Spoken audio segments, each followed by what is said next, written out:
Ang sunod-sunod at tila walang katapusang pag-ubo ang gumising sa kaluluwa ni Marites. Isang tunog na bumasag sa katahimikan ng malawak na silid-tulugan ng bata.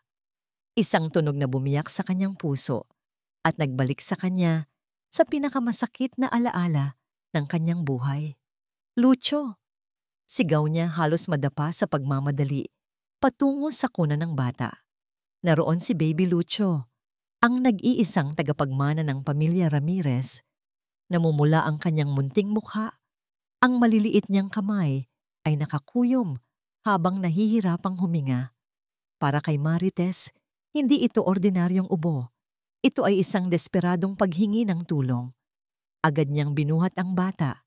Maingat na itinapik ang likod nito. Sa bawat tapik, isang imahe ang sumasagi sa kanyang isipan.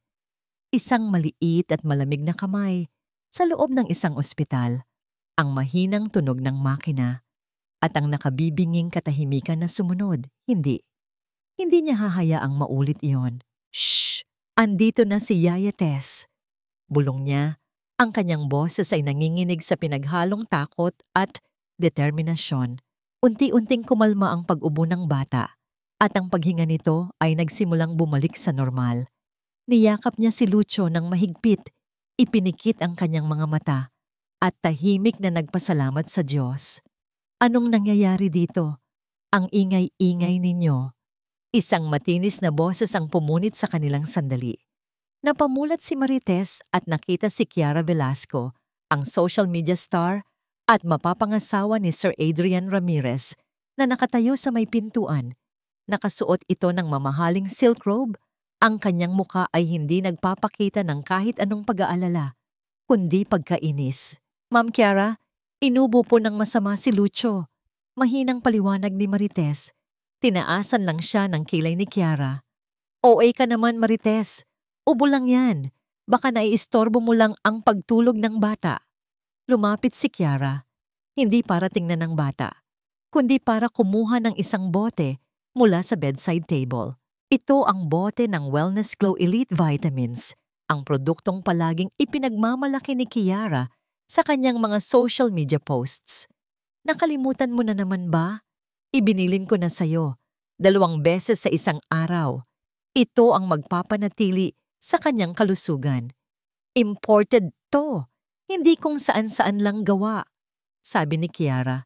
Iniabot ang bote kay Marites.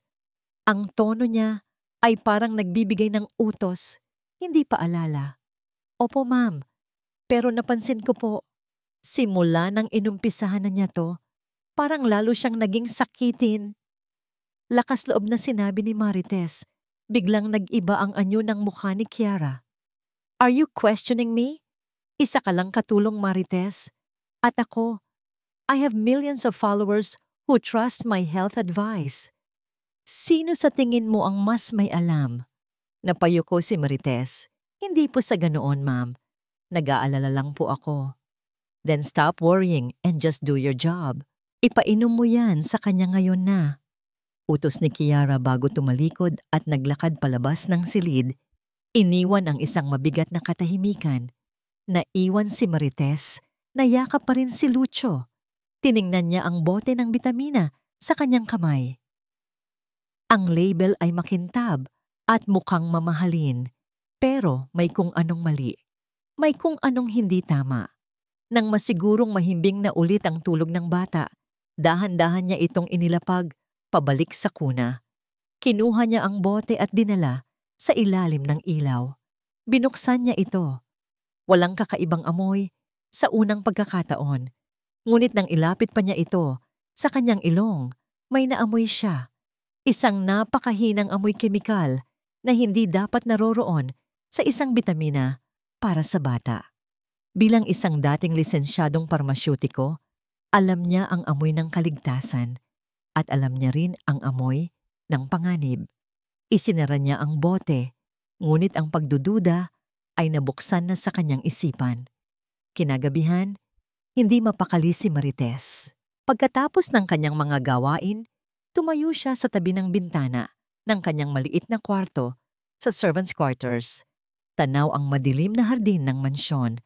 Ang lahat ay tahimik, ngunit bigla Isang anino ang kanyang napansin. Si Kiara. Dahan-dahan itong lumabas mula sa pinto sa likod ng kusina. Palihim na tumitingin sa paligid na para bang sinisigurong walang nakakakita. Nagtago siya sa likod ng isang malaking halaman. Maya-maya pa, isang lalaking nakaitim na jacket ang lumapit mula sa madilim na bahagi ng bakod. Hindi marinig ni Marites ang kanilang pinag-uusapan, ngunit kitang-kita niya ang kanilang ginawa. May iniabot na isang maliit na sobre ang lalaki kay Kiara, at si Kiara naman, may kinuha mula sa bulsa ng kanyang robe. Isang maliit na bote na kamukhang kamukha ng bitamina ni Lucio at mabilis na ibinigay sa lalaki. Pagkatapos noon, ang lalaki ay agad na umalis, naglaho sa dilim. Napatakip ng bibig si Marites, ang kanyang puso ay kumakabog ng sobrang bilis. Dahan-dahan siyang umatras mula sa bintana, takot na baka makagawa siya ng kahit anong ingay na makatatawag ng kanilang pansin. Nang maramdaman niyang ligtas na siya sa dilim ng kanyang kwarto, napasandal siya sa malamig na pader. Hinahabol ang kanyang hininga. Isang bote na katulad ng bitamina ni Lucio. Bakit sa dilim? Bakit patago? At sino ang lalaking iyon? Ang mga tanong ay bumara sa kanyang lalamunan, kasabay ng isang nakakatakot na katotohanan na unti-unting nabubuo sa kanyang isipan. Ang pag-ubo ng bata, ang kakaibang amoy kemikal, ang pagtanggi ni Kiara na dalhin sa doktor si Lucio, at ngayon, ang lihim na transaksyon sa hardin. Ang lahat ng ito ay magkakakonekta. Sigurado siya.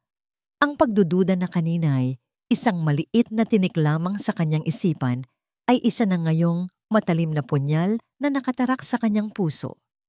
Hindi ito simpleng pag-aalala ng isang yaya. Ito ay instinct. Ang instinct ng isang ina na minsan nang nawalan. Alam niyang ang kanyang natuklasan ay isang sikretong maaaring maglagay sa kanya sa matinding panganib. Ngunit habang iniisip niya ang nahihirapang paghinga ni Lucio, alam din niyang hindi na siya maaaring manahimik na lamang.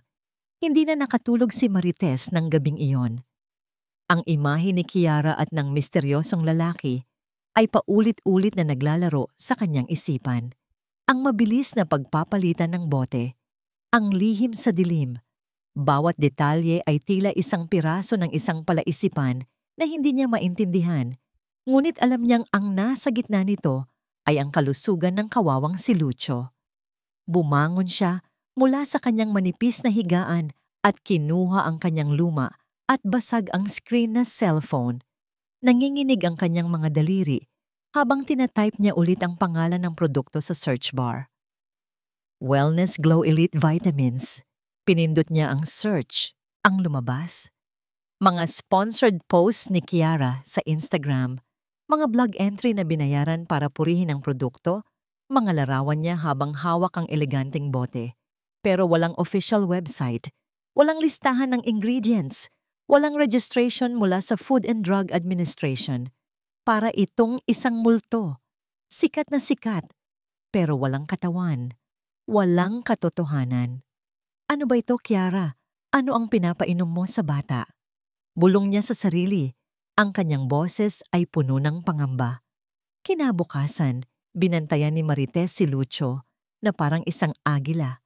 Bawat paghinga, bawat maliit na ubo, bawat pagbabago sa kulay ng balat nito ay kanyang inoobserbahan. Sa oras ng almusal, habang pinapakain niya ang bata, napansin niya ang pamumutla nito. Naroon sa hapagkainan si Senyora Elenita, ang ina ni Adrian at lola ni Lucio. Isang mabait, ngunit madaling maniwala na babae. Para kay Marites, ito na ang kanyang pagkakataon. Senyora, magalang niyang tawag. Napansin ko po na medyo matamlay pa rin si Lucio. Baka po mas maganda kung maipa-check up natin siya sa isang magaling na pediatrician. Para lang po makasiguro tayo. Tumingin sa kanya si Senyora Elenita. Bakas ang pag-aalala sa mukha nito. Ganoon ba, Marites? Oo nga. Napapansin ko rin. Sige, tatawag. Mommy, don't worry. Ang boses ni Kiara ay biglang sumingit, matamis ngunit may talim.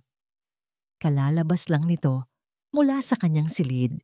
Suot ang isang mamahaling designer dress, handa na para sa isang photoshoot. My personal doctor already checked on him last week. Sabi niya, normal lang yan sa mga bata. Humihina talaga ang resistensya nila minsan. That's why the vitamins are very important. Ngumiti si Kiara kay Senyora Elenita. Isang ngangiting kasing perpekto ng kanyang itsura. Besides, yung pediatrician na sinasabi mo, baka bigyan lang si Lucho ng mga synthetic na gamot. My brand is all natural and organic. It's the best for him. Ang paraan ng pagsasalita ni Kiara ay puno ng kumpiyansa. Kaya nitong kumbinsihin ang kahit sino. Nakita ni Marites kung paano unti-unting nawala ang pag-aalala sa mukha ni Senyora Elenita at napalitan ng pagsang-ayon. Hi, salamat naman kung ganon, Hija. Magaling ka talagang pumili ng aalaga kay Lucho, sabi ng matanda. Sa mga salitang yon, naramdaman ni Marites na para siyang binuhusan ng malamig na tubig. Hindi lang siya binabaliwala, para siyang ginagawang kontrabida. At sa sandaling iyon, isang presensya ang kanyang naramdaman sa may pintuan ng dining hall. Si Sir Adrian. Nakatayo ito roon. Suot ang kanyang business suit, mukhang kagagaling lang sa isang maagang meeting. Hindi alam ni Marites kung gaano na siya katagal nakatayo roon o kung ano ang kanyang narinig. Ngumiti si Adrian sa kanyang ina at kay Kiara, isang maikling formal na ngiti. Pagkatapos, ang mga mata niya ay napunta kay Marites. Walang emosyon. Malamig, mapanghusga. Hindi siya nagsalita, ngunit ang kanyang tingin ay sapat na. Isang tingin na nagsasabing, sino ka para questionin ang mapapangasawa ko? Isang tingin na nagpapaalala sa kanya kung saan siya lulugar sa loob ng pamamahay na yon. Napayuko na lamang si Marites, naramdaman niya ang pag-init ng kanyang mga pisngi. Ang maliit na pag-asa na naramdaman niya kanina ay biglang naglaho. Mag-isa na naman siya sa laban na ito. Hapon na, nang magkaroon siya ng pagkakataon. Habang naglilinis ng kusina, sinigurado niyang walang tao. Mabilis ang tibok ng kanyang puso, kinuha niya ang bote ng bitamina. Nanginginig ang kamay, binuksan niya ito at kumuha ng isang kapsula. Itinago niya ito sa kanyang palad at nagmamadaling pumunta sa pantry, ang pinakaliblib na lugar sa bahay. Kumuha siya ng isang piraso ng tissue paper at maingat na inilatag sa mesa. Dahan-dahan, pinaghiwalay niya ang dalawang bahagi ng kapsula. Ang laman nitong pulbos ay kumalat sa tissue. Hindi ito pino na tulad ng karaniwang gamot. Medyo magaspang ito at may maliliit na butil na kulay puti na tila hindi natunaw ng maayos kasama ng iba. Hinawakan niya ito gamit ang dulo ng kanyang daliri.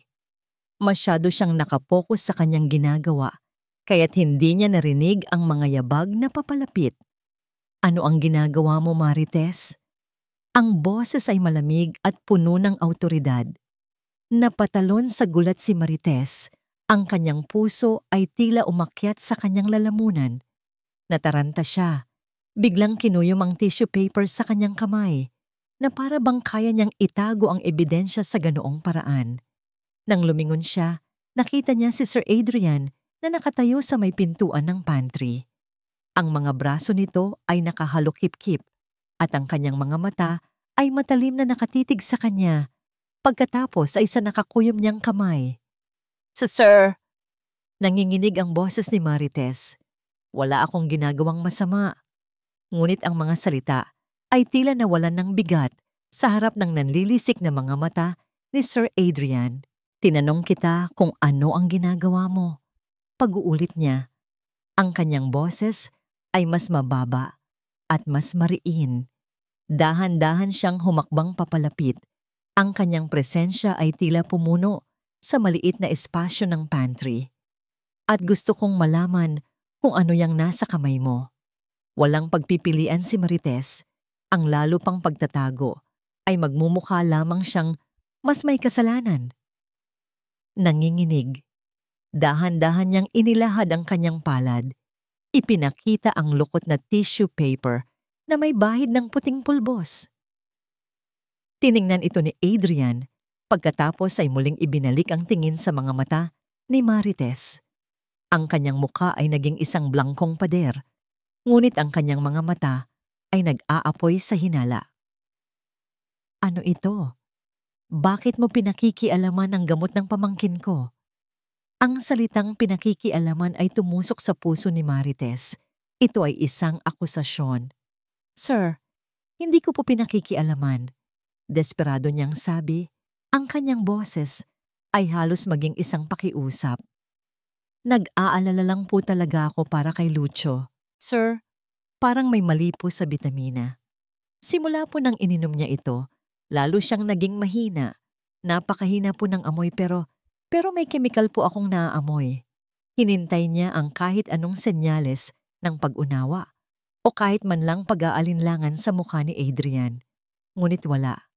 Ang nakita niya ay ang pagtigas ng panga nito. Bigla, ang hinala sa mga mata nito ay napalitan ng pagkaintindi. Isang maling pagkaintindi.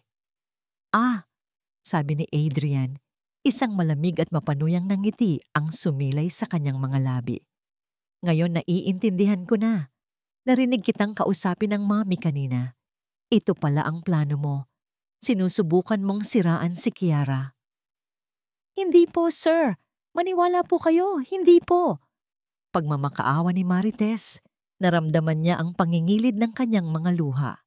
Ang kalusugan po ni Lucio ang iniisip ko. Pero si Adrian ay tila hindi na nakikinig. Umiling siya. Puno ng pagkadismaya. Makinig ka, Marites, sabi niya. Ang bawat salita ay mabagal at mabigat. Isa ka lang katulong dito. Ang trabaho mo ay sumunod sa utos. Hindi mag-imbento ng mga kwento. Huwag na huwag mo nang pakikialaman ang mga gamit na hindi sayo, lalo na ang gamot ni Lucio. Humakbang siya palapit. Halos 1 pulgada na lang ang pagitan nila.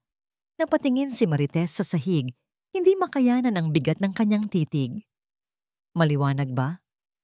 Wala siyang nagawa kundi tumango. Isang butil ng luha ang pumatak mula sa kanyang mata at tumama sa sahig na semento mo. Opo, sir. Mabuti. Pagkasabi noon, tumalikod si Adrian at naglakad palabas ng pantry. Iniwan siyang mag-isa sa nakabibinging katahimikan. Naiwan siyang nakatayo roon, yakap ang sarili, nanginginig sa pinaghalong takot at kabiguan. Ang kanyang babala ay hindi lang binaliwala. Ito ay ginawang isang sandata laban sa kanya. Gabi na nang makabalik siya sa kanyang kwarto, pagod ang katawan at durog ang puso. Humiga siya sa kama, ngunit ang mga salita ni Adrian ay umalingaw-ngaw sa kanyang isipan. Biglang nag-vibrate ang kanyang cellphone sa ibabaw ng maliit na mesa. Kinapa niya ito sa dilim. Isang mensahe mula sa isang numerong hindi nakarehistro. Binuksan niya ito. 2 pangungusap lang ang nakasulat, ngunit sapat na yon para manlamig ang buo niyang katawan at mapatayo ang lahat ng balahibo niya. Alam ko ang ginagawa mo. Tumigil ka na. Padabog na isinara ni Adrian ang pinto ng kanyang home office. Ang tunog ay umalingaw-ngaw sa katahimikan ng gabi. Napasandal siya rito, ipinikit ang kanyang mga mata at sinubukang pakalmahin ang sarili. Ngunit ang galit ay nandirito pa rin. Kumukulo sa loob niya. Isang katulong. Bulong niya sa sarili. Ang kanyang boses ay puno ng pagkasuklam. Isang katulong na susubukang paikutin ng ulo ko. Ang imahe ni Marites sa pantry kanina, ang kanyang mga matang nanlalaki sa takot, ang nanginginig niyang mga kamay, ay bumalik sa kanyang isipan. Ngunit hindi awa ang naramdaman niya, kundi iritasyon. Para sa kanya, lahat ng yon ay isang pag-arte. Isang palabas na napanood na niya dati. Lumakad siya patungo sa kanyang mamahaling leather na upuan at naupo ng mabigat. Binuksan niya ang drawer ng kanyang mesa at kinuha ang isang bote ng whiskey. Nagsalin siya sa isang bus at ininom ito ng isang lagukan, hinayaan ang init nito na gumuhit sa kanyang lalamunan. Ang kailangan niya ay kalimutan ang nangyari. Ang kailangan niya ay alalahanin kung bakit kailangan niyang maging matigas. Ang kanyang isip ay lumipad pabalik. 3 taon na ang nakalipas. Si Melissa, ang kanyang dating fiancé, maganda, matalino, at galing sa isang pamilyang iginagalang. Perpekto. Ganoon din ang tingin niya sa kanya noon. Naalala niya ang mga ngiti, ang mga pangako, ang mga plano para sa kasal. At naalala niya ang araw na gumuho ang lahat. Ang pagkawala ng 10 milyong piso mula sa kumpanya. Ang mga pekeng dokumento at ang pagtakas ni Melissa kasama ang lalaking ipinakilala nito sa kanya bilang pinsan lamang. Iniwan siya nitong wasak, hindi dahil sa pera, kundi dahil sa tiwala. Ang tiwalang ibinigay niya ng buo na tinapakan at dinuraan lamang. Mula noon, ipinangako niya sa sarili niya, hindi na siya muling magpapalinlang, lalo na sa isang babaeng mukhang mahinhin at kaawa-awa. Kinuha niya ang kanyang cellphone at binuksan ang social media. Agad na bumungad sa kanya ang mukha ni Kiara. Isang bagong post, isang larawan niya kasama ang mga batang may sakit sa isang charity event kaninang umaga. Ang caption, "Sharing my blessings is my greatest joy. #grateful blessed." Libo-libong likes, daan-daang komento na pumupuri sa kanyang kabutihan. Ito ang kailangan niya. Isang babaeng transparent, isang babaeng ang buhay ay isang bukas na libro para makita ng lahat. Ang eksaktong kabaligtaran ni Melissa, ang eksaktong kabaligtaran ng klase ng tao na magsisinungaling sa kanyang harapan. She's perfect, sabi niya sa sarili. Sinusubukang kumbinsihin ang isang maliit na bahagi ng kanyang pagkatao na tila hindi pa rin sigurado. Ngunit kahit anong pilit niya, ang mga salita ni Marites ay bumabalik. "Nag-aalala lang po ako para kay Lucio, sir." Naalala niya ang sinseridad sa mga mata nito. Ang panginginig ng boses nito na hindi niya matukoy kung dahil ba sa takot o sa matinding pag-aalala. Iwinaksin niya ang isiping iyon. Isang palabas lang yun, Adrian. Ginagamit niya ang pamangkin mo para makuha ang atensyon mo. Para sirain kayo ni Kiara, nagpa siyang tapusin na ang gabi. Kailangan niyang magpahinga. Tumayo siya at lumabas ng kanyang opisina. Habang naglalakad siya sa pasilyo patungo sa kanyang silid-tulugan, napadaan siya sa kwarto ni Kiara. Bahagyang nakaawang ang pinto. May kausap ito sa telepono. Normal lang sana, ngunit ang tono ng boses ni Kiara ay iba. Wala ang tamis at lambing na karaniwan niyang ginagamit. Ang boses niya ngayon ay mababa, mabilis, at may diin. "I told you, the dosage is correct." Narinig niyang sabi ni Kiara. "Just stick to the plan." Huminto sa paglalakad si Adrian na natili sa dilim ng pasilyo. "No, walang nakakahalata," patuloy ni Kiara. "Just make sure na malinis ang pagkagawa mo dyan. Walang dapat maiwan na bakas. Mahirap na." Isang sandaling katahimikan. "Okay, I'll call you tomorrow. Huwag kang tatawag sa numerong ito ulit." At ibinaba na nito ang telepono. Nakatayo lang si Adrian sa dilim. Isang malamig na kaba ang biglang gumapang sa kanyang likuran. Dosage? Plano? Walang bakas? Pero mabilis niya itong iwinaksi. Business lang yan.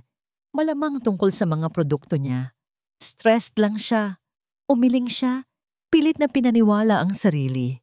Ipinagpatuloy niya ang paglalakad patungo sa kanyang kwarto. Ngunit sa paghiga niya sa kanyang kama, ang mga salitang narinig niya ay paulit-ulit na tumatakbo sa kanyang isipan. Kasabay ng alaala ng isang babaeng umiiyak sa pantry. Ang banta sa text message ay hindi nagpatulog kay Marites. Sa halip, ito ay nagsilbing gasolina sa apoy na nag-aalab sa loob niya. Ang takot ay unti-unting napalitan ng determinasyon. Kung sino man ang nagpadala noon, natatakot din ito. At kung natatakot sila, ibig sabihin ay mayroon siyang dapat na matuklasan. Kinabukasan, habang tulog pa ang buong mansyon, Nagtungo si Marites sa pinakaliblib na sulok ng hardin, doon sa hindi abot ng mga CCTV camera.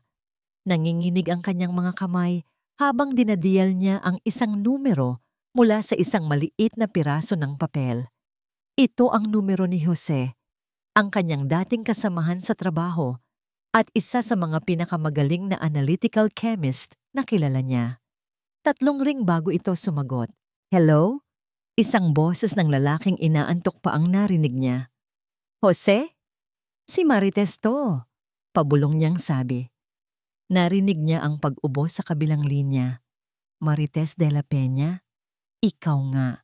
Kumusta ka na? Ang tagal nating hindi nag-usap. Pasensya na sa abala, Jose. May kailangan lang akong itanong. Isang pabor na napakahalaga. Huminga siya ng malalim. Kaya mo bang mag-analyze ng isang sample? Isang vitamin supplement? Natahimik si Jose. Narinig ni Marites ang pag-aalala sa boses nito nang muli itong magsalita. Marites, alam mo namang delikado yan. Anong kaso ba to? Hindi ko pa masabi lahat, pero may kutob akong may mali. Isang bata ang sangkot dito, Jose. Isang inosenteng bata. Ang pagsambit sa bata ang tila nagpabago sa lahat. Huminga ng malalim si Jose. Sige, pero kailangan ko ng sample. At kung maaari, kahit ilang hibla ng buhok ng pasyente, ipadala mo sa P.O. Box ko, huwag sa laboratorio. At Marites, mag-iingat ka. Pagkatapos ng tawag, naramdaman ni Marites ang bahagyang paggaan ng kanyang dibdib. May pag-asa. Mayroon siyang unang hakbang. Ang pagkuha ng sample ang pinakamahirap. Buong araw, ang mga mata ni Kiara ay tila nakatutok sa kanya, na parang isang lawi na nagbabantay sa kanyang sisiw. Naghintay si Marites ng tamang tiyempo. At dumating iyon ng hapon, nang utusan siya ni Senyora Elenita na linisin at ayusin ang silid ni Lucio. Habang nag-aayos siya ng mga laruan, ang kanyang puso ay halos lumabas sa kanyang dibdib. Naroon sa ibabaw ng mesa ang bote ng bitamina. Tumingin siya sa may pintuan. Walang tao. Mabilis pa sa isang kisap mata, binuksan niya ang bote, kumuha ng isang kapsula at isinilid ito sa kanyang bulsa. Kasabay nito, maingat siyang kumuha ng 2 hibla ng buhok mula sa suklay ng bata. Nagsasara na siya ng bote nang biglang, Marites! Napatalon siya sa gulat. Si Kiara, nakatayo sa may pintuan, ngunit hindi ito nakatingin sa kanya, kundi sa sahig. May dala itong isang tray ng merienda para kay Lucio. Oh my God, I'm so clumsy, sabi ni Kiara. Bago sinasadyang mabitawan ng tray, ang baso ng juice at plato ng tinapay ay bumagsak sa sahig, lumikha ng malakas na ingay at kalat. Anong nangyayari dito? Pumasok si Senyora Elenita na naalarma sa ingay. Nakita nito ang kalat sa sahig. Tita, I'm so sorry. Dadaan sana ako para dalhan si Lucio ng merienda. Pero parang nagulat yata sa akin si Marites, kaya nabangga niya ako. Malambing ngunit puno ng kasinungalingan na paliwanag ni Kiera habang pinupulot ang mga bubog. Ano ba yan, Marites? Hindi ka nag-iingat. Sita sa kanya ni Senyora Elenita. Bakas ang pagkadismaya sa mukha nito. Tingnan mo ang nangyari. Linisin mo yan ngayon din. Napayuko na lamang si Marites. Tinitiis ang kahihiyan. Opo, Senyora. Habang naglilinis siya, nahagip ng kanyang mga mata ang isang maliit at mapanuyang ngiti sa mga labi ni Kiara. Isa itong babala. Alam ni Kiara, o kung hindi man, naghihinala na ito. Nang sumunod na araw, araw ng kanyang day off, ito na ang kanyang pagkakataon. Maingat niyang isinilid ang kapsula at mga hibla ng buhok sa isang maliit na plastik na selyado at inilagay sa loob ng isang sobre. Nagpaalam siyang pupunta lang sa palengke. Sa halip na sa palengke, dumiretso siya sa post office. Habang inihuhulog niya ang sobre sa mailbox, naramdaman niya ang isang kakaibang halo ng takot at pag-asa. Nagawa niya. Ang ebidensya ay nasa daan na patungo sa katotohanan. Ngayon, ang kailangan na lang niyang gawin ay maghintay. Pagbalik niya sa mansyon, pagod ngunit may bahagyang ngiti sa labi, dumiretso siya sa kanyang kwarto para magbihis. Inilapag niya ang kanyang mumurahing bag sa ibabaw ng kama. Sa kabilang bahagi ng mansyon, dahan-dahang pumasok si Kiara sa silid ni Marites na noon ay bukas. Walang ingay, walang bakas. Mula sa kanyang bulsa, kinuha niya ang isang kumikinang na diamond necklace. Isang regalong hindi pa natatagalang ibinigay sa kanya ni Adrian. Maingat, na parang isang ahas na gumagapang, isinilid niya ito sa pinakaloob na bulsa ng luma at gastadong bag ni Marites. Pagkatapos, lumabas siya ng kwarto na kasing tahimik ng kanyang pagpasok. Isang malamig at kalkuladong ngiti ang gumuhit sa kanyang perpektong mukha. Naglakad siya patungo sa sala kung nasaan si Senyora Elenita. Ang kanyang mukha ay biglang nagbago, nagpapakita ng matinding pagkataranta. "Tita!" Sigaw niya, ang kanyang boses ay puno ng kunwaring pag-alala. "Tita, tulong! Hindi ko po makita yung kwintas ko. Yung bigay po sa akin ni Adrian." Naabutan ni Adrian ang isang magulong eksena pag-uwi niya mula sa opisina. Ang kanyang ina ay hindi mapakali, habang si Kiara ay umiiyak sa sofa. Ang kanyang mga kamay ay nakatakip sa kanyang mukha. "What's going on?" tanong niya. Ang kanyang boses ay nagpapakita ng awtoridad. "Adrian, buti na lang dumating ka." Salubong sa kanya ni Senyora Elenita, ang mukha ay puno ng pag-aalala. "Nawawala ang kwintas ni Kiara. Yung ibinigay mo sa kanya, hindi namin mahanap kahit saan." Lumapit si Adrian kay Kiara at umupo sa tabi nito. "Shh! It's okay. Baka naiwala mo lang kung saan." Marahan niyang sabi, sinusubukang pakalmahin ito. Umiling si Kiara, ang kanyang mga hikbi ay lalong lumakas. "Hindi, Adrian. Sigurado akong inilagay ko lang iyon sa ibabaw ng aking jewelry box kaninang umaga bago ako umalis. Pagbalik ko, wala na." Bigla siyang tumigil at tumingin kay Senyora Elenita na may pag-aalinlangan. "Tita, ayokong magbintang pero sino lang ba ang may access sa kwarto ko buong araw?" Ang katahimikan na sumunod ay mabigat. Lahat sila ay alam ang sagot. Sa utos ni Senyora Elenita, ang lahat ng katulong ay tinipon sa sala. Habang isa-isang tinatanong, ang mga mata ni Adrian ay napako sa isang tao lamang, si Marites. Nakatayo siya sa isang sulok, nakayuko, ang kanyang mukha ay hindi maipinta. Hindi takot ang nakita ni Adrian sa kanya, kundi isang uri ng pagod at pagkabigo. Para kay Adrian, ito ay senyales ng pagkakasala. "Marites," tawag ni Senyora Elenita. Ang kanyang boses ay malamig. "May alam ka ba tungkol dito?" Umiling si Marites. "Wala po, Senyora. Naglinis lang po ako sa sala at kusina buong hapon." Si Kiara ay tumayo, pinupunasan ang kanyang mga pekeng luha. "Marites, please. Kung kinuha mo man, ibalik mo na lang. Hindi naman ako magagalit, baka kailangan mo lang ng pera. Maiintindihan kita." Ang alok ay tila isang act of kindness, pero para kay Marites, isa itong sampal, isang bitag. "Hindi ko po kinuha, ma'am." Mariin ngunit mahina niyang sagot. Napabuntong hininga si Adrian. Ang pasensya niya ay paubos na. Ang lahat ng ito, ang pag-arte ni Marites sa pantry, ang pagsisikap nitong siraan si Kiara, ay umabot na sa puntong ito. Pagnanakaw. "Enough of this," sabi niya. Ang kanyang boses ay tumapos sa usapan. Tumingin siya sa head security ng mansyon. "Reyes, haluhugin ninyo ang mga gamit nila, lalo na ang gamit niya." Ang kanyang daliri ay nakaturo ng diretso kay Marites.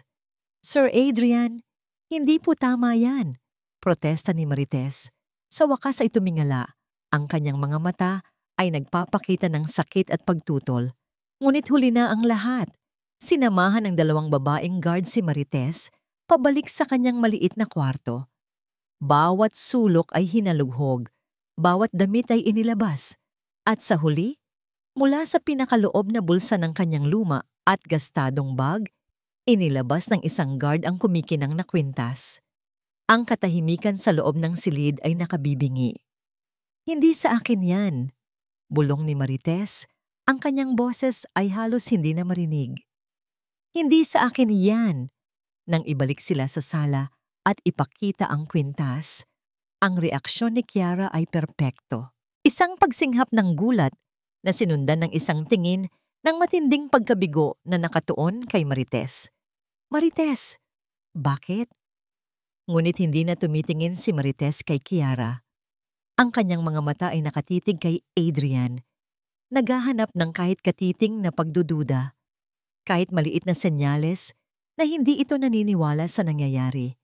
Pero wala. Ang nakita niya sa mga mata ni Adrian ay ang kumpirmasyon ng lahat ng hinala nito. Ang alaala ng pagtataksil ni Melissa ay bumalik, at sa isipan ni Adrian, si Marites at si Melissa ay naging iisang tao. Isang taksil na nagtatago sa likod ng isang maamong mukha. Hindi ko po ginawa yan.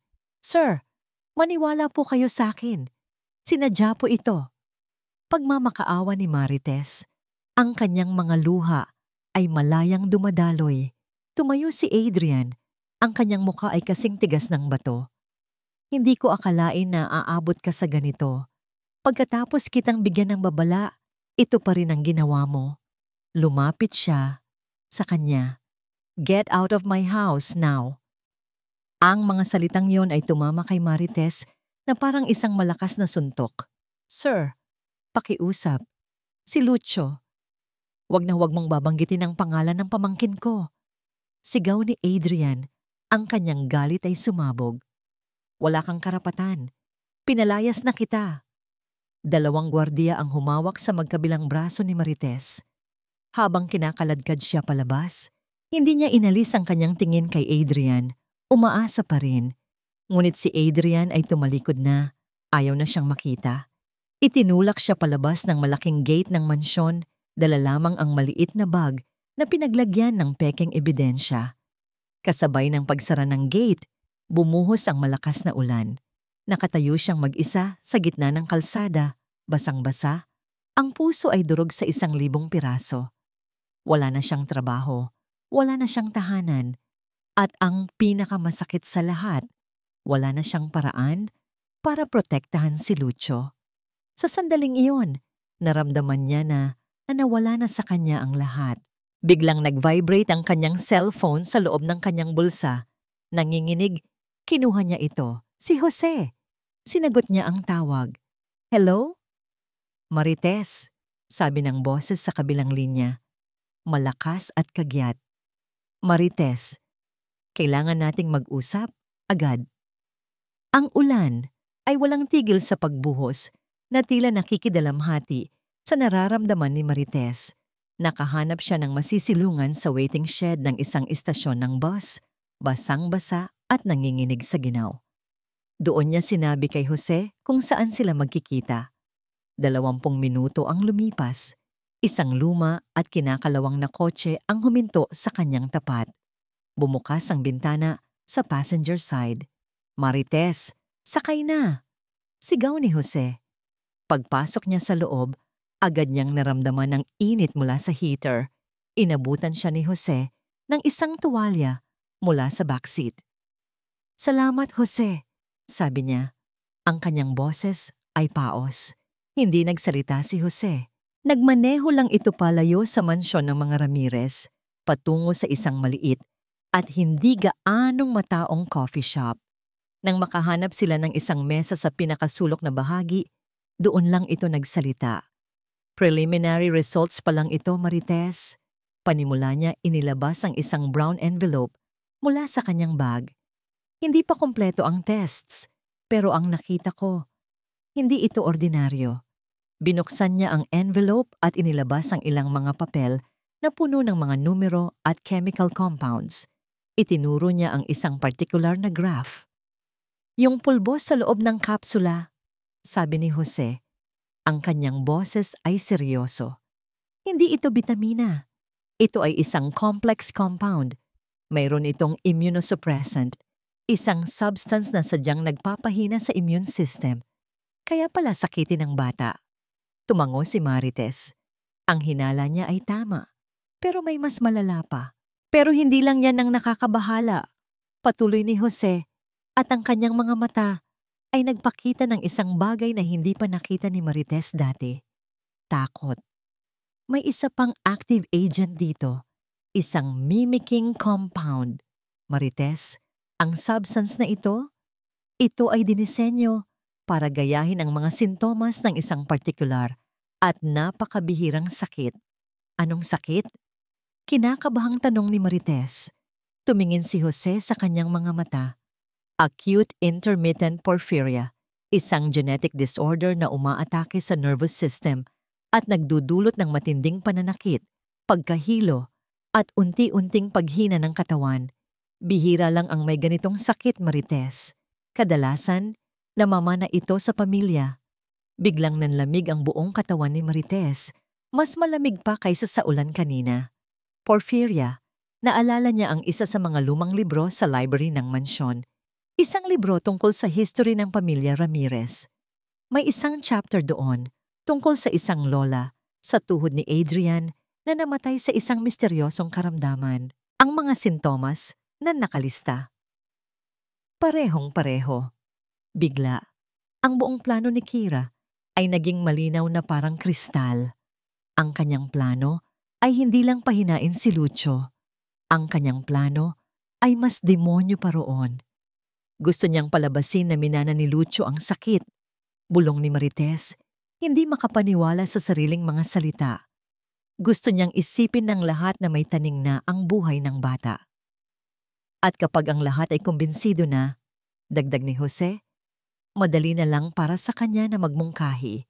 Isang specialized treatment center sa ibang bansa, marahil. Isang lugar kung saan walang makakapagtanong.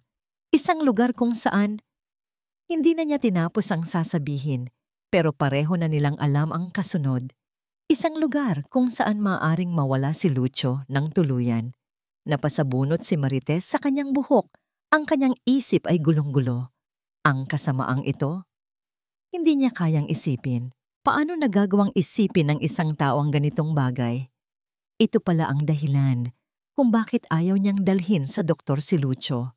Dahil malalaman ng isang tunay na doktor na hindi porphyria ang sakit niya, kundi epekto ng lason. Sabi ni Marites, ang kanyang boses ay nanginginig sa galit. Eksakto, sabi ni Jose. Marites, ito ay isang perpektong krimen na binalak ng mabuti. At kung sino man ang gumawa ng compound na ito, magaling siya. Magaling at walang konsensya. Natahimik si Marites. Ang pakiramdam ng pagiging biktima at kawalan ng pag-asa ay biglang naglaho. Sa isang iglap, napalitan ito ng isang nag-aapoy na galit at isang determinasyon na kasing tigas ng bakal. Pinunasan niya ang kanyang mga luha. Tumingala siya at tiningnan si Jose. Ang kanyang mga mata ay hindi na nagpapakita ng takot, kundi ng tapang. Jose, ano ang kailangan mo para patunayan ang lahat ng ito? Ano ang kailangan mo para makagawa ng isang report na hindi nila matatanggi? Kailangan ko ng mas maraming sample, sagot ni Jose. Mas mabuti kung ang buong bote mismo, isang solidong ebidensya. Ang buong bote. Ang bote na naiwan sa loob ng mansyon. Ang mansyon kung saan siya ipinagtabuyan at pinagbintangan. Napatingin si Marites sa labas ng bintana ng coffee shop. Ang ulan ay tumila na. Sa kanyang isipan, isang plano ang nabubuo. Isang plano na mapanganib. Isang plano na halos imposible, ngunit wala na siyang pakialam. Sige, sabi ni Marites. Ang kanyang boses ay kalmado at puno ng desisyon. Kukunin ko ang bote. Tumingin siya sa kalendaryo sa kanyang cellphone. Ang engagement party ni Adrian at Kiara ay sa loob ng 2 araw. Ang perpektong pagkakataon. Ang perpektong gabi para sa isang huling, desperadong laban. Babalik ako sa impyernong yon, Jose, at sisiguraduhin kong isasama ko ang demonyo palabas. Ang mansyon ng mga Ramirez ay abala. Ang mga caterer ay paroot pa rito. Nag-aayos ng mga mesa sa malawak na hardin. Ang mga event stylist ay nagsasabit ng mga eleganteng puting tela at libu-libong maliliit na ilaw sa mga puno.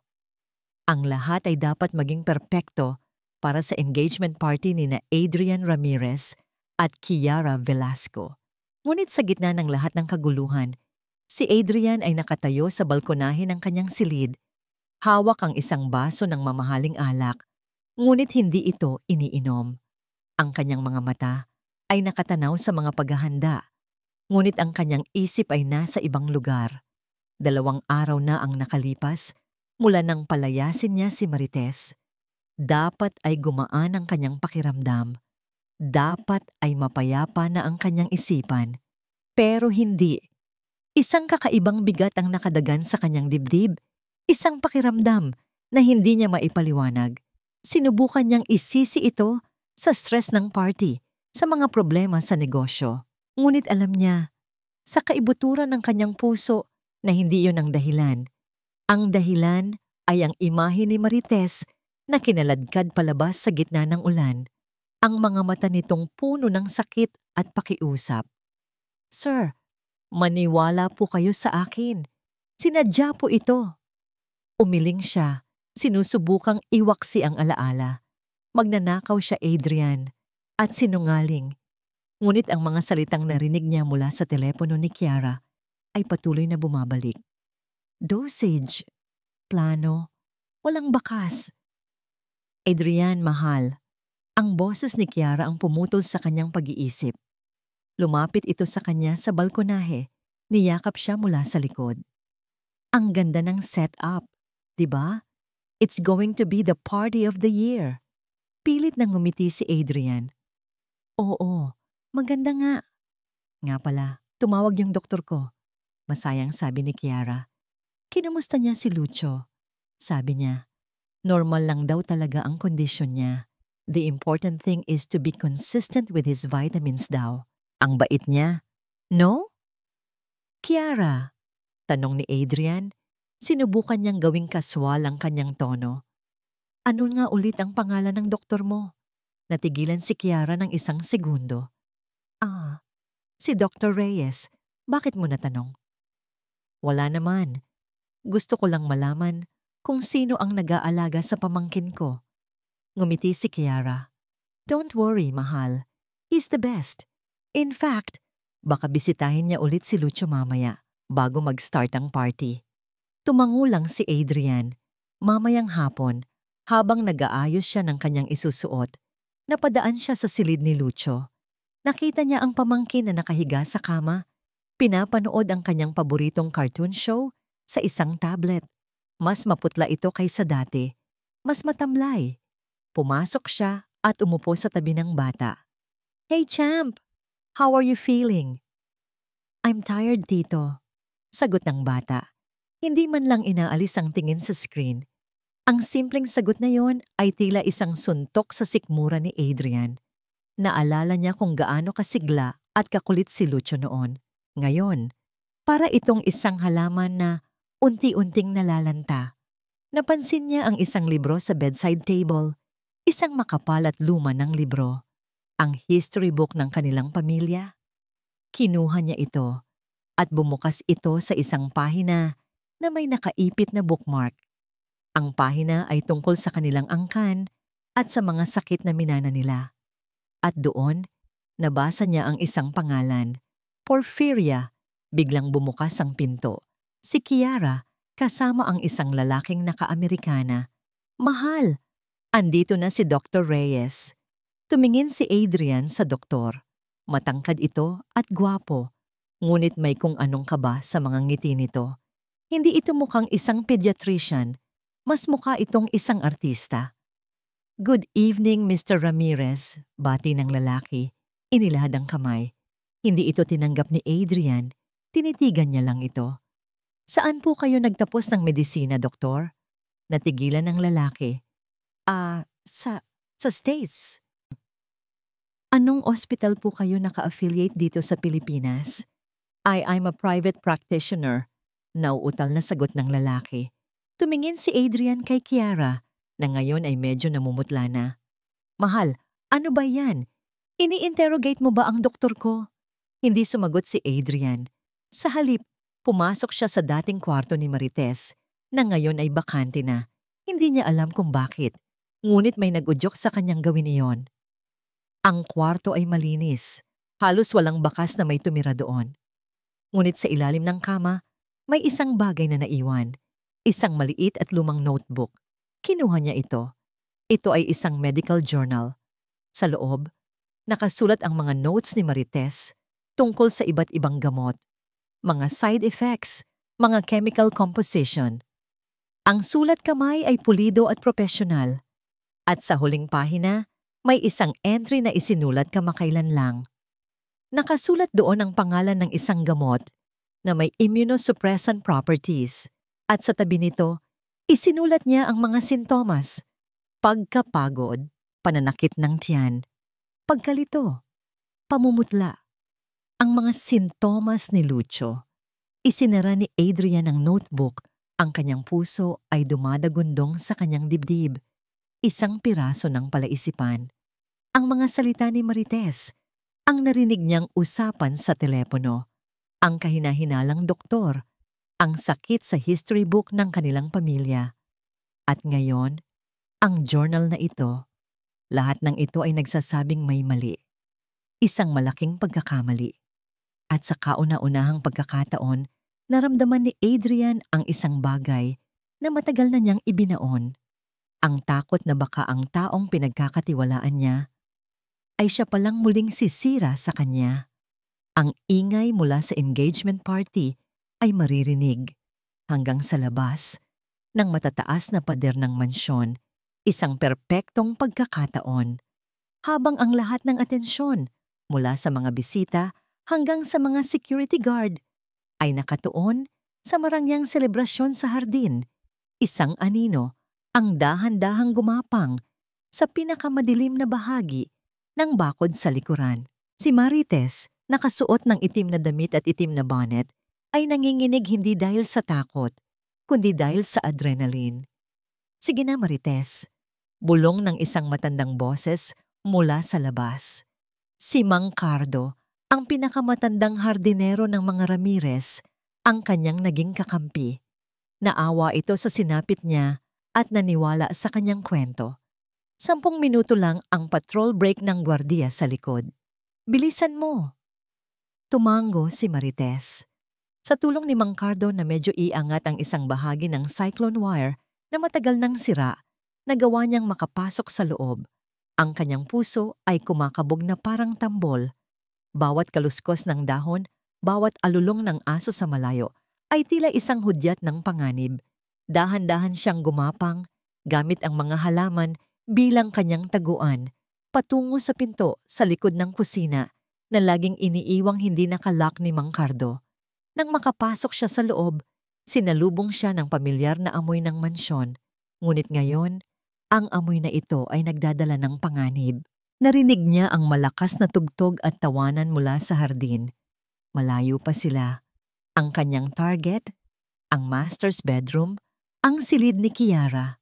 Tahimik siyang umakyat sa grand staircase, bawat hakbang ay maingat na tinatantya. Ang buong bahay ay halos madilim. Tanging ang mga ilaw mula sa labas ang nagbibigay ng kaunting liwanag. Nang marating niya ang ikalawang palapag, narinig niya ang mga boses. 2 kasambahay ang nag-uusap sa dulo ng pasilyo. Agad siyang nagtago sa likod ng isang malaking florera.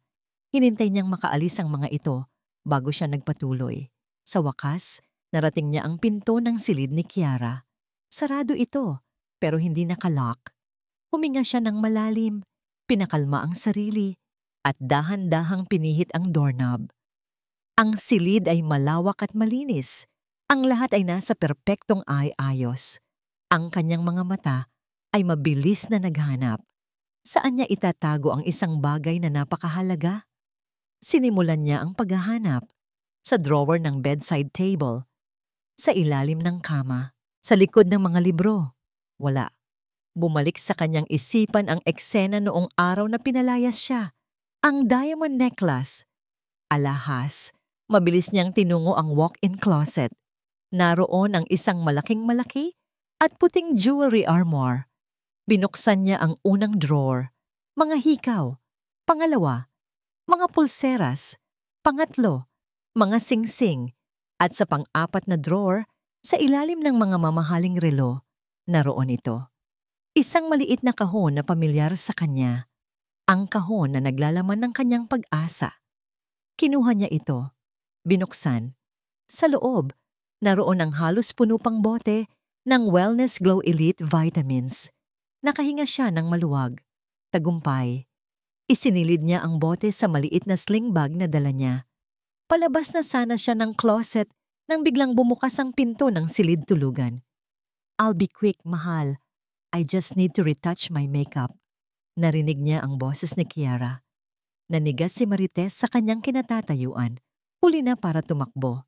Ang tanging nagawa niya ay pumasok sa pinakaloob na bahagi ng closet at magtago sa likod ng mahahabang damit ni Kiara. Pumasok si Kiara sa walk-in closet kasama ang isa sa kanyang mga kaibigan. Nag-uusap sila habang nag-aayos ng makeup sa harap ng salamin. "Grabe girl, you hit the jackpot with Adrian," sabi ng kaibigan nito. Tumawa si Kiara. "Of course, it's all part of the plan. Konting tiis na lang. Once the brat is gone, akin na ang lahat." "Hindi ka ba natatakot? Baka may makatuklas?" "Wala. Masyadong tiwala sa akin si Adrian at yung tangang katulong na naghihinala, nasa lansangan na pulubi. Who would believe a thief?" Sabi ni Kiara. Ang kanyang boses ay puno ng kasamaan. Nakatayo si Marites sa dilim. Pinipigilan ang kanyang hininga. Ang bawat salita ay tumatarak sa kanyang puso, ngunit nagpapatibay din sa kanyang loob. Kailangan itong marinig ni Adrian. Kailangan itong malaman ng lahat. Nang matapos sila, lumabas na ang dalawa mula sa closet. Ito na ang pagkakataon ni Marites para tumakas. Ngunit sa kanyang pagmamadali, nasagi ng kanyang siko ang isang maliit na pabango sa isang estante. Crash! Ang tunog ng nabasag na bote ay tila isang putok ng baril sa katahimikan. "Ano yon?" Sigaw ni Kiara mula sa labas ng closet. Mabilis na naglakad pabalik si Kiara. Alam ni Marites na wala na siyang oras. Agad siyang tumakbo palabas ng closet, patungo sa pinto ng kwarto. Nagkasalubong ang kanilang mga mata. Ang gulat sa mukha ni Kiara ay agad na napalitan ng purong galit. "Ikaw!" Hindi na lumingon si Marite. Tumakbo siya ng buong bilis palabas ng kwarto, pababa ng hagdan. "Guard! Guard! May magnanakaw!" Sigaw ni Kiara mula sa itaas. Narinig ni Marites ang mga yabag na papalapit mula sa lahat ng direksyon. Malapit na siya sa pinto ng kusina. Ilang hakbang na lang. Pagliko niya sa pasilyo patungong kusina, isang figura ang biglang humarang sa kanyang daraanan. Napahinto siya. Nakatayo sa kanyang harapan si Adrian. Ang kanyang mukha ay hindi mabasa, isang halo ng gulat, pagkalito, at hinala. Ang mga mata niya ay nakatitig sa kanya, pagkatapos ay sa sling bag na mahigpit niyang yakap. "Marites?" sabi ni Adrian. Ang kanyang boses ay isang bulong. Anong ibig sabihin nito? Nakatayo sila sa gitna ng pasilyo. Isang sandaling tila huminto ang oras sa gitna ng kaguluhan. Ang mga sigaw ni Kiara mula sa itaas. "Hulihin yan! Magnanakaw!" At ang mga yabag ng mga gwardiyang papalapit ay tila mga ingay na lamang sa malayo. Ang tanging mahalaga ay ang mga mata ni Adrian na nakatitig sa kanya, puno ng mga tanong na hindi masabi. "Sir, pakiusap. Kailangan niyo po akong pakinggan," sabi ni Marites. Ang kanyang boses ay nanginginig ngunit desperado. Hinawakan ni Adrian ang kanyang braso, hindi mahigpit, ngunit sapat na para pigilan siya. "Pakinggan? Marites, anong ginagawa mo rito? Paano ka nakapasok?" Sa likod nila, dumating na ang mga guwardiya. "Sir, anong..." "Teka," putol ni Adrian sa mga ito. Hindi inaalis ang tingin kay Marites. "Sa opisina ko. Dalhin niyo siya sa opisina ko at walang sino man ang papasok." Habang hinihila siya ng mga gwardiya, dumaan sa tabi nila si Kiara, bumababa mula sa hagdan. Ang mukha nito ay puno ng tagumpay. Good job, Adrian. See? I told you. Once a thief, always a thief. Ngunit hindi pinansin ni Adrian si Kiara. Isang bagay sa mga mata ni Marites, isang bagay na hindi takot ng isang may kasalanan, kundi desperasyon ng isang taong nagsasabi ng totoo, ang pumipigil sa kanya na maniwala kay Kiara ng buo. Sa loob ng opisina, isinara ni Adrian ang pinto. Humarap siya kay Marites. Now, talk. Bibigyan kita ng 1 minuto para ipaliwanag ang sarili mo bago ako tumawag ng pulis. Nanginginig ang mga kamay ni Marites habang binubuksan ang kanyang sling bag. Inilabas niya ang bote ng bitamina at inilapag sa mesa ni Adrian. Hindi po pagnanakaw ang ipinunta ko rito, sir. Nandito po ako para dito. Tiningnan ni Adrian ang bote. Ang bitamina ni Lucio? Hindi po yan bitamina, sir, sabi ni Marites. Ang kanyang boses ay nagiging mas matatag. Lason po yan. Isang lason na unti-unting pumapatay sa pamangkin niyo. Dinisenyo po ito para palabasin na may sakit siyang porphyria, isang sakit na nasa lahi na niyo. Para may dahilan si Ma'am Kiara na ilayo siya at huminto siya. Hindi masabi ang karumaldumal na katapusan ng plano. Tinitigan siya ni Adrian. Ang kanyang mukha ay isang maskara. Marites, yan ang pinakamalaking kasinungalingan na narinig ko. Hindi po ito kasinungalingan. Giit ni Marites, ang kanyang mga luha ay nagsimula ng tumulo. Sir, yung journal ko, nakita niyo po, di ba? Yung mga sintomas. Sa sandaling iyon, nag-vibrate ang cellphone ni Adrian. Isang email mula sa isang hindi kilalang sender. Ang subject, urgent. Para sa kaligtasan ni Lucio Ramirez. Binuksan niya ito. Sa loob, may isang PDF file, isang laboratory report, at sa ibaba may isang mensahe. Mr. Ramirez, ako po ang kaibigan ni Marites. Pinag-aralan ko po ang sample. Nasa report na po ang katotohanan. Pakiusap, iligtas niyo ang bata. Binuksan ni Adrian ang file, chemical compounds, spectrometry graphs, mga terminong hindi niya maintindihan. Ngunit sa huling pahina, may isang buod na isinulat sa simpleng lengguwahe. Conclusion: the sample contains a potent immunosuppressant combined with a mimicking agent designed to replicate the symptoms of acute intermittent porphyria. This is not a vitamin. It is a slow-acting poison. Nabitawan ni Adrian ang kanyang cellphone. Napatingin siya kay Marites. Ang kanyang mga mata ay nanlalaki sa gulat at hindi makapaniwala. Biglang bumukas ng malakas ang pinto. Si Kiara, kasama ang 2 gwardiya. Adrian, ano ba? Bakit mo siya kinakausap? Itapon niyo na yan sa kulungan. Ngunit si Adrian ay hindi kumilos. Dahan-dahan niyang pinulot ang cellphone at humarap kay Kiara. Ang kanyang boses ay kalmado, ngunit may nakatagong panganib. Kiara, ano ito? Ipinakita niya ang screen ng telepono. Ang mukha ni Kiara ay namutla. Ano yan? Gawa-gawa lang yan ng babaeng yan. Talaga? Tanong ni Adrian. Lumakad siya palabas ng opisina, patungo sa gitna ng party. Sumunod si Marites. Sumunod si Kiara. Ang mga bisita ay napahinto. Nagtataka sa nangyayari. Tumigil ang lahat. Sigaw ni Adrian. Ang musika ay huminto. Ang lahat ng mata ay napunta sa kanya. Mayroon lang po akong isang maliit na anunsyo, sabi ni Adrian. Ang kanyang boses ay umaalingaw-ngaw sa buong hardin. Kinuha niya ang mikropono mula sa MC. Ang engagement na ito ay kanselado. Isang kolektibong pagsinghap ang narinig mula sa mga bisita. Adrian, nababaliw ka na ba? Sigaw ni Kiara. Ako? Baliw? Tumingin si Adrian sa kanya. Ang kanyang mga mata ay nag-aapoy na sa galit. Kiara, gusto kong ipakilala sa iyo ang kaibigan ni Marites, isang analytical chemist na nag-aral sa sample ng bitamina mo. At gusto ko ring ipakilala ang mga pulis na nasa labas na ngayon. Dala ang isang warrant para sa'yo at sa doktor mo para sa kasong attempted murder. Sa sandaling iyon, ang maskara ni Kiara ay tuluyang gumuho. Ang kanyang mukha ay nagpakita ng purong takot. Sinubukan niyang tumakbo ngunit huli na. Ang mga pulis na naka-plain clothes na kanina pa pala nakahalo sa mga bisita ay mabilis siyang hinawakan.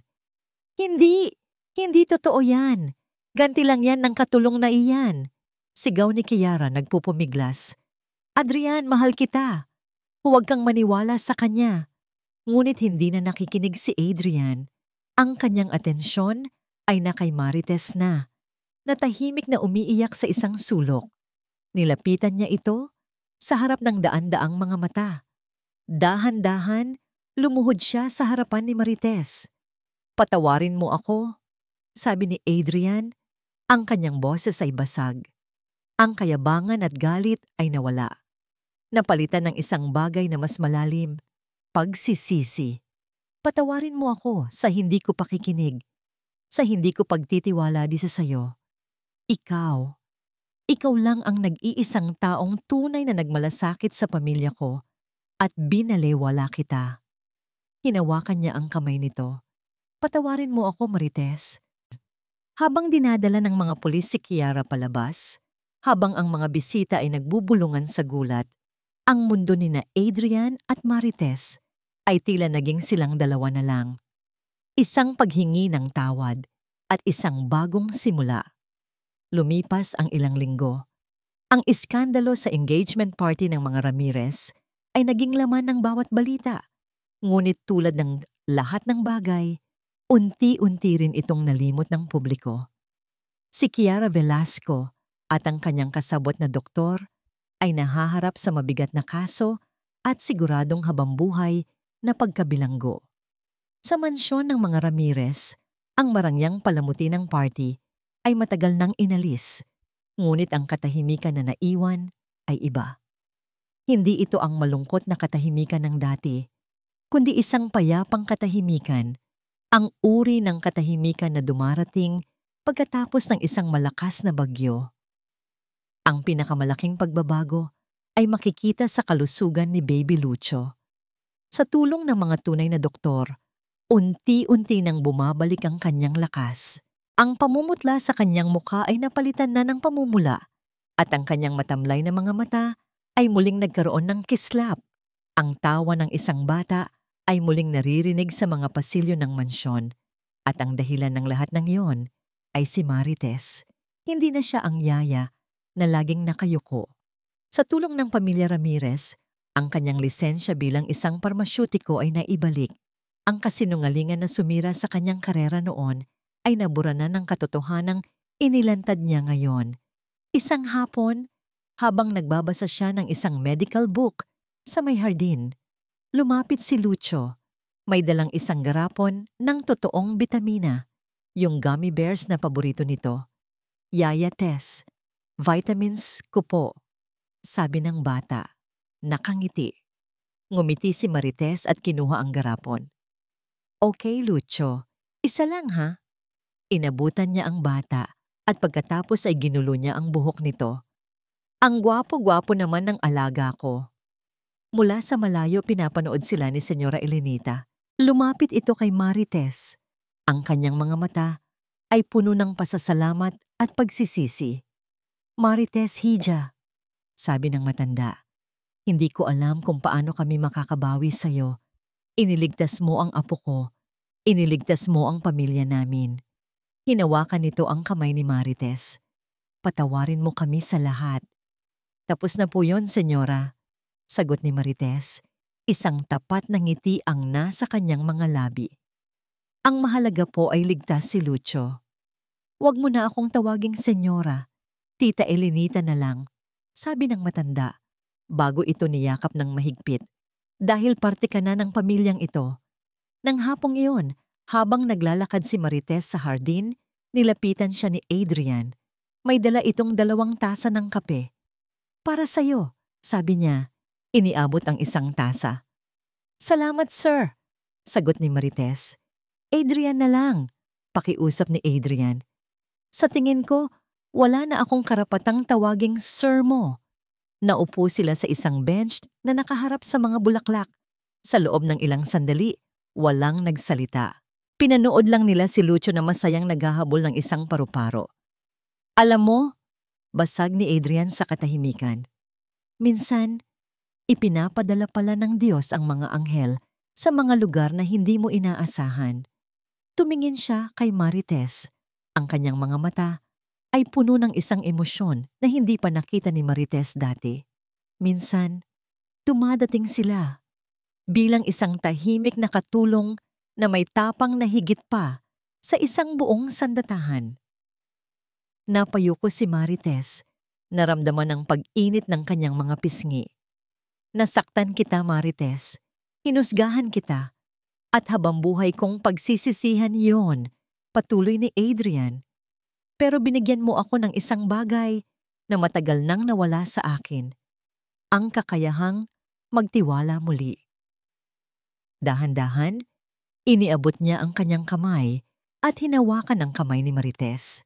Hindi ito ang paghawak ng isang amo, kundi paghawak ng isang taong humihingi ng pangunawa, ng isang taong gustong magsimula muli. Marites, payag ka bang tulungan akong itayo muli ang lahat? Tanong niya. Ang kanyang boses ay isang mahinang pakiusap. Hindi lang ang pamilya ko, kundi pati na rin ako. Tumingala si Marites at sinalubong ang kanyang mga mata. Sa unang pagkakataon, hindi natakot o awa ang nakita niya, kundi pag-asa. Hindi siya sumagot ng oo. Hindi pa. Ngunit ang isang maliit na ngiti na sumilay sa kanyang mga labi at ang marahan niyang pagpisil pabalik sa kamay ni Adrian ay sapat ng kasagutan. Ang kwento nila ay hindi nagtatapos dito.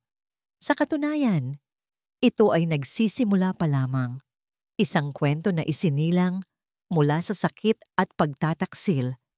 Ngunit ngayon ay didiligan ng tiwala, pagpapatawad at isang pag-ibig na natagpuan sa pinakahindi inaasahang pagkakataon. Dahil sa huli, ang tunay na halaga ay hindi nakikita sa kinangnang kayamanan, kundi sa kadalisayan ng isang pusong mapagmalasakit at tapat.